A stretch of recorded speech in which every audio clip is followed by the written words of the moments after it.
Terry, but you'll notice I'm not wearing a hat or a wig, so not the same guy. I am here speaking at TED because I started a Twitter account. Hold on, I'm going to get this ridiculous slide up. There you go. That would have been embarrassing. So yeah, I'm here today because I started a Twitter account. And I acknowledge that that's ridiculous. After all, Twitter is the land where Ashton Kutcher is more powerful than our president. And just about half the users have the word Bieber in their usernames. But it is an uncharted territory, and it does present the opportunity to mess around, which is exactly what I did. I created BP Global PR because it had been a month of the oil spilling into the Gulf of Mexico, and BP, all they had to offer was they were just trying to downplay the situation, and they weren't accepting any blame for what was going on. And they were keeping people from actually seeing what was going on. Which to me, after a month of a disaster like this going on, was just offensive. So, I did what everybody should naturally do. I created a Twitter account to make fun of them. Literally, that's what it was. I started it to make fun of BP. I wrote some jokes, got my friends together to write some jokes for me, and that's what we did. It was all it was supposed to be. What's going on with my jacket? Yeah, so the first weekend that we had a Twitter account going, Roger Ebert, or as I call him, the mayor of Twitter, he retweeted us and we were off to the races. We got 10,000 followers in the first few days. And from there, we were just off to the races.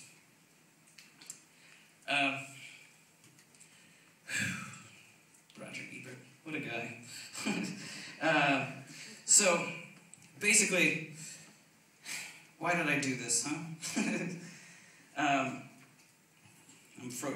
can't think right now. I apologize, you guys. I want to emphasize. Oh yeah, here's what it is. I apologize. You know, I'm not a public speaker. The funniest thing, or at least the most interesting thing to me when this first happened, was the fact that a lot of people thought we were real. What does that even mean? What does that mean for people? What does that mean for us as Americans? What does it mean for BP? What does it mean for PR? We were saying ridiculous things like I just outlined. We told people that mermaids were extinct, and we told them to call the situation a whoopsie-daisy. And that wasn't completely unbelievable to people. That's not a testament for me. I think that's an indicator of just where we are as Americans. We're used to bad news. And we're used to the people responsible for the bad news to mishandle the situation completely. We almost expect a corporation like BP to ruin the Gulf for their own profits. That's why I insist, I did not ruin their name. I did not take away any of their credibility. And I did not steal their brand. If you have a brand, that means you stand for something. If you lie about what you stand for, then you're liars, and lying is your brand.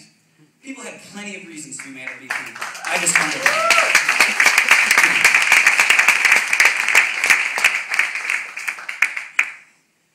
Now, in terms of why I wear this mask, it's because my identity doesn't matter.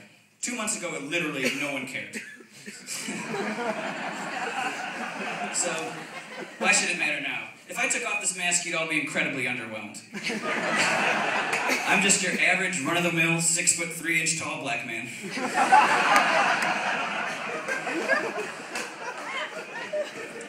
I'm just a guy that had an idea, and I ran with it. And I adapted to it. I didn't start this thinking I'd be raising money for charity, but the opportunity presented itself, and I did.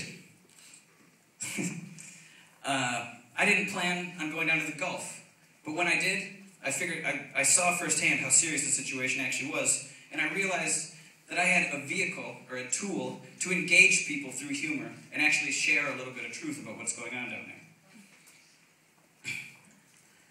It's very easy, back to what I was saying before, as Americans too,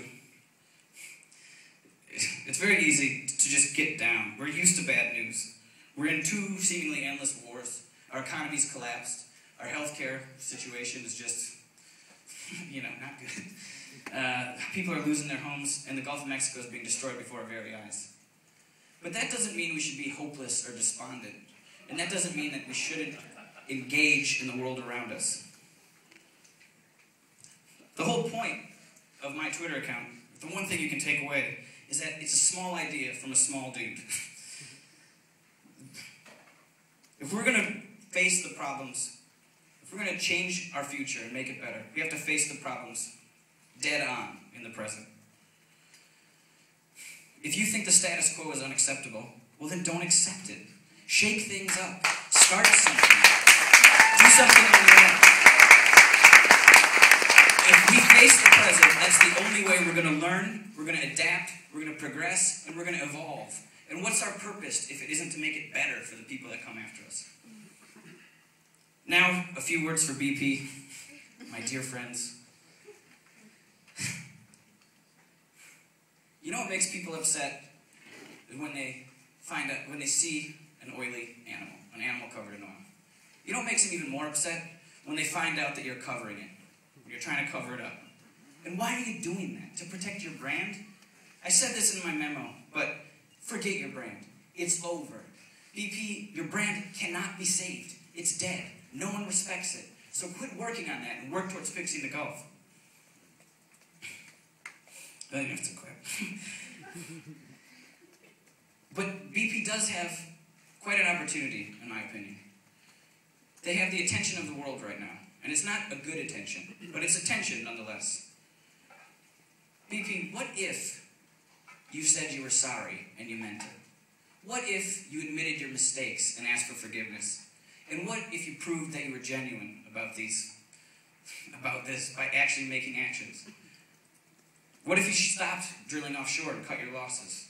What if you used the infrastructure you already had in place to actually lead a charge to a future run by clean, renewable energy? That is the only way you're going to win your relationship with the public back. And that is the only way you're going to win back your brand. But hey, that's just my idea. If you got one of those shirts, you owe me $25. Thank you, Ted, for having me.